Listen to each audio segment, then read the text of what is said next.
je vais plutôt dire que c'est une meilleure initiative dans la mesure où nous sommes en mission pour Christ et le mois mondial de l'évangélisation inclus dans l'année, c'est une très bonne initiative. Mon impression, je vais te dire que c'était bien, ça s'est très bien passé dans la mesure où nous avons des témoignages. Des témoignages qui sont non seulement d'abord de notre propre personne, à nous-mêmes, parce que ça nous a fait du bien en tant que responsables. Nous avons passé des temps de prière. Cette campagne n'a pas seulement permis à avoir des nouvelles âmes, mais aussi nous-mêmes à grandir spirituellement parlant. Parce que nous avons eu des temps de préparatifs. Nous nous sommes préparés dans les temps de prière ainsi que par des veillées de prière. Lorsque le mois est arrivé, nous sommes allés à l'évangélisation. Et comme témoignage, nous avons gagné des âmes. Nous avons eu des âmes qui ont donné leur vie au Seigneur. Par rapport au climat, oui, il y a même eu des pluies, mais c'est dans ce genre de circonstances que nous avons gagné des âmes. C'était sous la pluie que les gens ont donné leur vie au Seigneur et c'était bien. Et comme autre témoignage, nous avons gagné non seulement des âmes, mais également des familles qui sont arrivées. Il y avait également des malades et ces malades ont été guéris par la grâce de Dieu.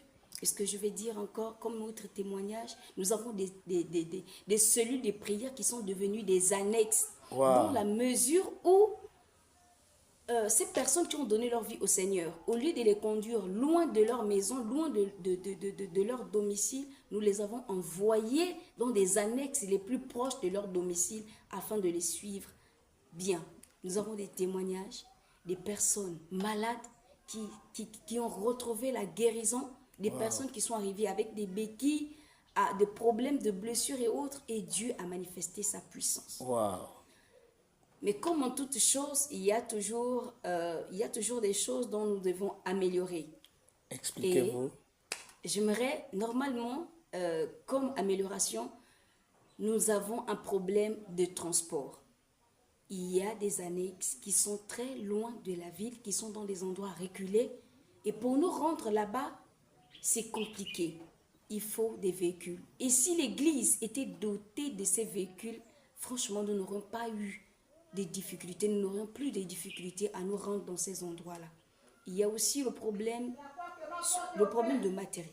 Nous n'avons même pas de matériel dans la mesure où, pour aller parler de Jésus, pour aller prêcher, nous avons aussi besoin de ce genre, nous avons besoin de faire des projections de films. Oui, mais nous n'avons pas de matériel. Comment faire? Comment arriver dans ce genre d'endroit, dans la mesure où, voilà, nous n'avons même pas de groupe, nous n'avons pas de lampes. Je me souviens, à la campagne, il y a eu coupure. Le diable a vraiment combattu cette campagne par des coupures. Mais comment faire si nous n'avons même pas de lampes, nous n'avons pas de veilleuses? Voilà. Nous avons vraiment besoin de nous équiper. Si vraiment les responsables, les chefs peuvent nous doter de tout ce dont nous avons besoin, franchement, nous aurons tous vraiment tout à notre disposition pour bien mener cette campagne. C'est aussi très enrichissant. Voilà. Et aussi une autre difficulté, M. Aristide, en réalité, le mois mondial de l'évangélisation, les responsables doivent encore tirer l'attention des responsables des églises à prendre cette campagne au sérieux. La campagne ne se prépare pas à la veille, la campagne ne se prépare pas le mois même, mais cette campagne se prépare à l'avance.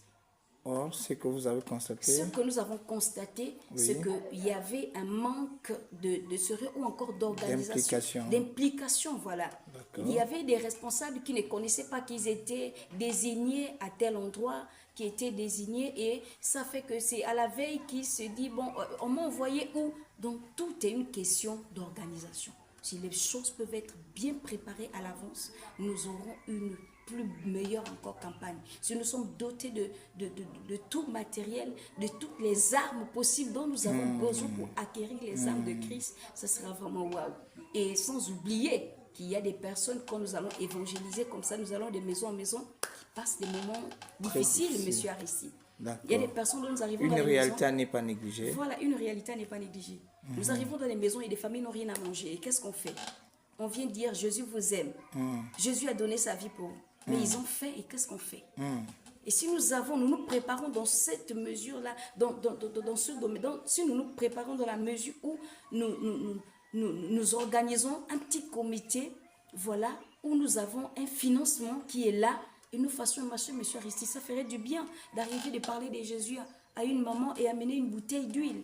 Oui. Amener un morceau de savon, oui. Ça ferait tellement, tellement du bien. C'est exact. J'ai béni déjà les responsables et j'ai béni l'initiative. Franchement, merci et nous devons continuer dans cet élan. Merci beaucoup. Soyez-en sûrs que votre intervention n'est pas allée dans les oreilles du sourd. Vous serez entendu.